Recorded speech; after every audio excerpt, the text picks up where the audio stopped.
Om Swastiastu. Halo pelajar hebat semuanya, bagaimana kabar kalian? Semoga selalu dalam keadaan sehat dan tetap semangat.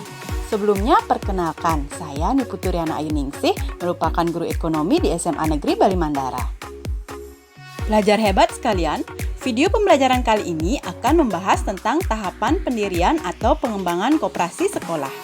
Tapi sebelum itu Miss mau bertanya, pernah tidak kalian berbelanja di sekolah dan yang melayani kalian adalah teman kalian sendiri?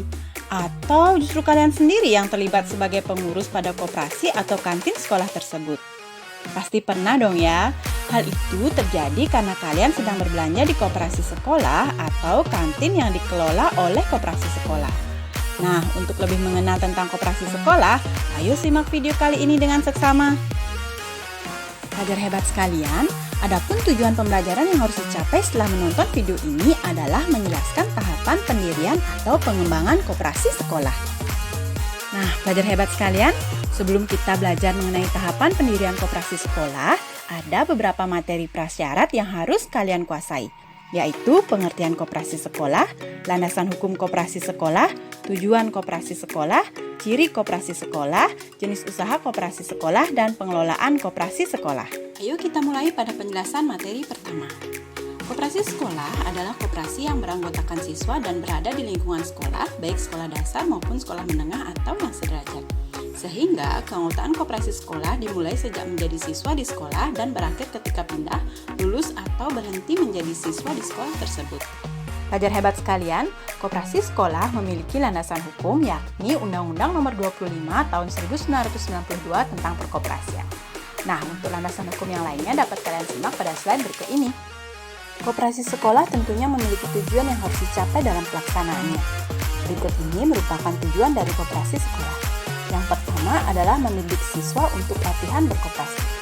Yang kedua, melatih siswa agar punya pengalaman praktis dalam berkoperasi. Yang ketiga adalah melatih siswa untuk tanggung jawab, disiplin, dan bergotong royong.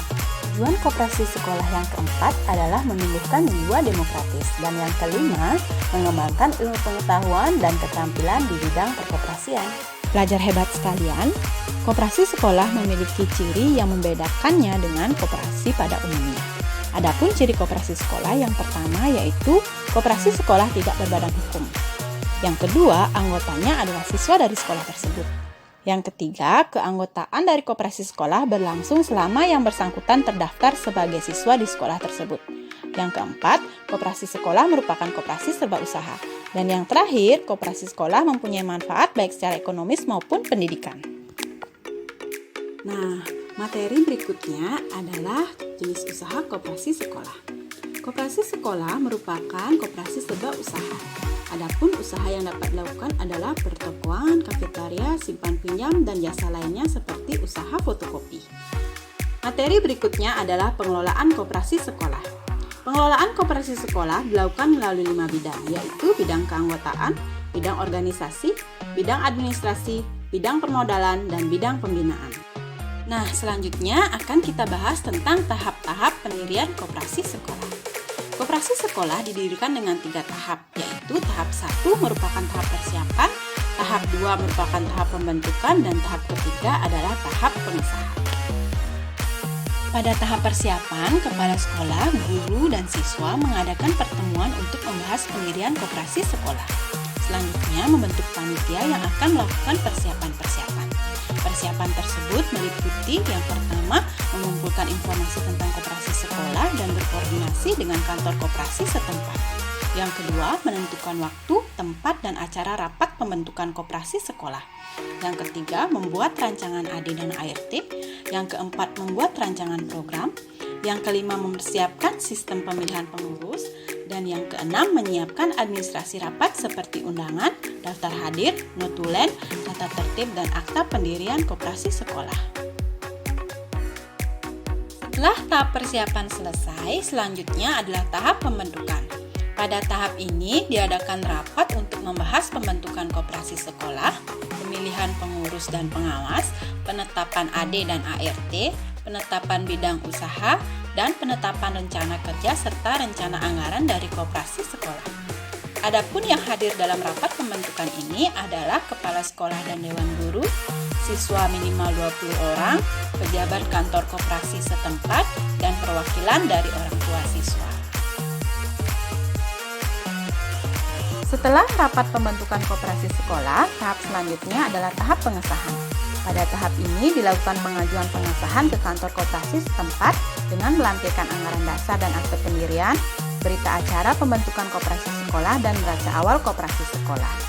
Apabila semuanya memenuhi persyaratan, kantor dinas koperasi selambat-lambatnya 3 bulan sejak pengajuan akan memberikan pengesahan. Namun, bila persyaratan kurang lengkap bisa ditolak atau dikembalikan. Nah, pelajar hebat sekalian, agar lebih memahami mengenai materi yang sudah kita bahas, mari kita kerjakan soal sebagai berikut. Soal pertama, ayo, apa jawabannya? Wah, benar sekali pelajar hebat. Jadi yang menjadi anggota dari koperasi sekolah adalah siswa dari sekolah tersebut saja, bukan siswa dan guru, apalagi seluruh warga sekolah ya. Nah, berikutnya adalah soal kedua. Ayo, apa jawabannya? Yap, benar sekali pelajar hebat. Jadi yang merupakan landasan hukum dari koperasi sekolah adalah Undang-Undang Nomor 25 Tahun 1992 tentang perkoperasian. Oke pelajar hebat, ini soal terakhir kita ya. Ayo, apa jawabannya? Wah, benar sekali pelajar hebat. Jadi, tahap awal dalam pendirian koperasi sekolah adalah membentuk kepanitiaan. Untuk lebih jelasnya, dapat kalian simak kembali video pembelajaran ini. Nah, pelajar hebat sekalian, setelah menyimak video pembelajaran ini, mari kita simpulkan pembelajaran kali ini. Jadi kesimpulannya adalah koperasi sekolah merupakan koperasi yang beranggotakan siswa di sebuah sekolah, baik sekolah dasar maupun sekolah menengah dan sederajat. Koperasi sekolah merupakan koperasi serba usaha yang didirikan dengan 3 tahap, yakni tahap persiapan, tahap pembentukan, dan tahap pengesahan. Baik pelajar hebat semuanya, sekian video pembelajaran kita kali ini. Semoga dapat menjadi salah satu sumber belajar buat kalian. Saya Miss Riana, sampai jumpa pada video pembelajaran berikutnya. Om Santi Santi Santi Om.